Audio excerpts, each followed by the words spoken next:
গরম ভাত হোক বা নরম রুটি, এই রেসিপিটি পাতে থাকলে আর কিছুই লাগবে না, এতটাই অসাধারণ হয় খেতে। তাহলে চলুন আর দেরি না করে ঝটপট আজকের আমার এই টেস্টি রেসিপিটি দেখে নেওয়া যাক। রেসিপিটি তৈরি করার জন্য প্রথমেই নিয়ে নিচ্ছি পুঁই শাক। পুঁই শাক খুব ভালোভাবে পরিষ্কার করে ধুয়ে কেটে নিয়েছি, আর ডাঁটার মাঝের অংশে দেখুন কাট লাগিয়ে নিয়েছি, তাহলে খুব সহজেই সেদ্ধ হয়ে যাবে কম সময়ে। আর নিয়ে নিচ্ছি কিছুটা পরিমাণ মসুর ডাল। আলু নিয়ে নিচ্ছি, এখানে আলুগুলি আমি লম্বাভাবে মিডিয়াম সাইজে কেটে নিয়েছি।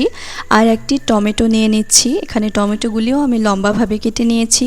পেঁয়াজ কুচি নিলাম, আর কিছুটা গোটা রসুনের কোয়া, ঝাল অনুযায়ী চেরা কাঁচা লঙ্কা দিলাম। এবারে স্বাদমতো লবণ, হলুদ গুঁড়ো, কাশ্মীরি লঙ্কার গুঁড়ো, জিরে গুঁড়ো, ধনিয়া গুঁড়ো এবং ওপর থেকে কাঁচা সর্ষের তেল দিয়ে দিচ্ছি। এবারে সমস্ত কিছু খুব ভালোভাবে মাখিয়ে নেব। এই মাখানোটা যত ভালো হবে রেসিপিটি কিন্তু ততটাই সুস্বাদু হবে। আমার এর আগের হাতে মাখা মসুর ডালের রেসিপিটি আপনারা সকলে খুব পছন্দ করেছেন, অনেক ভালোবাসা দিয়েছেন, তার জন্য সকলকে মন থেকে জানাচ্ছি অসংখ্য ধন্যবাদ। তো খুব ভালোভাবে আমার সমস্ত কিছু মাখানো হয়ে গেছে।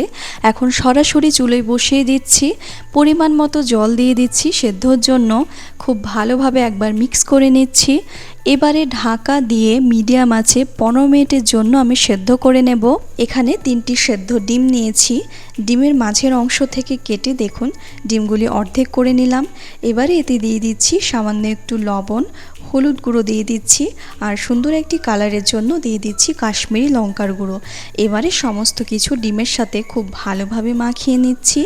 দেখুন ডিমগুলি আমার খুব ভালোভাবে মাখানো হয়ে গেছে। এখন এগুলি ভেজে নেব, তার জন্য প্যানে দিয়ে দিচ্ছি পরিমাণ মতো সর্ষের তেল। তেল গরম হয়ে গেছে, এখন ডিমগুলি ভাজার জন্য দিয়ে দিচ্ছি। মিডিয়াম আঁচে ডিমগুলিকে খুব ভালোভাবে একটু ভেজে নিচ্ছি। এই ডিম ভাজার ফ্লেভার কিন্তু রেসিপিটিতে ভীষণ ভালো লাগে, তবে যদি আপনারা ডিম দিতে না চান সেক্ষেত্রে ডিমটি স্কিপ করতে পারেন। ভাজা হয়ে গেছে, আমি তুলে নিচ্ছি। ডিম ভাজাটি এক সাইডে রাখছি। এখন চেক করে নেব ডাল ভালোভাবে সেদ্ধ হয়ে গেছে কিনা।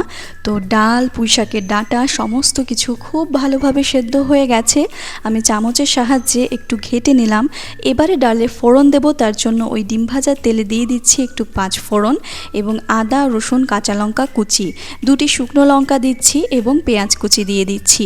এবারে সব কিছু খুব ভালোভাবে ভেজে নেব একটু ব্রাউন করে।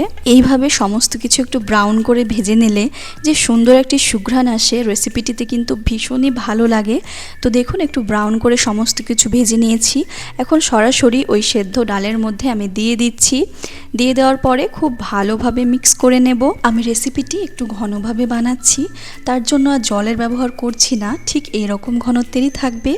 এখন অ্যাড করে দিচ্ছি ভেজে রাখা ডিম, আর ছড়িয়ে দিচ্ছি কিছুটা ধনিয়া পাতা। এখানে রেসিপিটি পুরোপুরি তৈরি হয়ে গেছে, আমি আরেকবার মিক্স করে নিচ্ছি, তারপরে আপনাদের গরম গরম সার্ভ করে দেখিয়ে দিচ্ছি। তৈরি হয়ে গেল দুর্দান্ত স্বাদের এই হাতে মাখা মসুর ডাল দিয়ে পুঁই শাকের রেসিপি। আপনারা বাড়িতে একদিন ট্রাই করুন, আশা করছি অনেক বেশি ভালো লাগবে। আমার আজকের রেসিপি ভালো লাগলে লাইক, কমেন্ট, শেয়ার করবেন। ইউটিউব থেকে দেখলে চ্যানেলটি সাবস্ক্রাইব করে নেবেন এবং ফেসবুক পেজ থেকে দেখলে পেজটি অবশ্যই ফলো করে নেবেন। গরম গরমে রেসিপিটি ভাতের সাথে সামান্য একটু লেবুর রস দিয়ে এত ভালো লাগছিল খেতে, জাস্ট অসাধারণ, অতুলনীয়। সকলকে অনেক ধন্যবাদ ভিডিওটি দেখার জন্য। সকলেই খুব ভালো থাকবেন, দেখা হচ্ছে নেক্সট রেসিপি নিয়ে।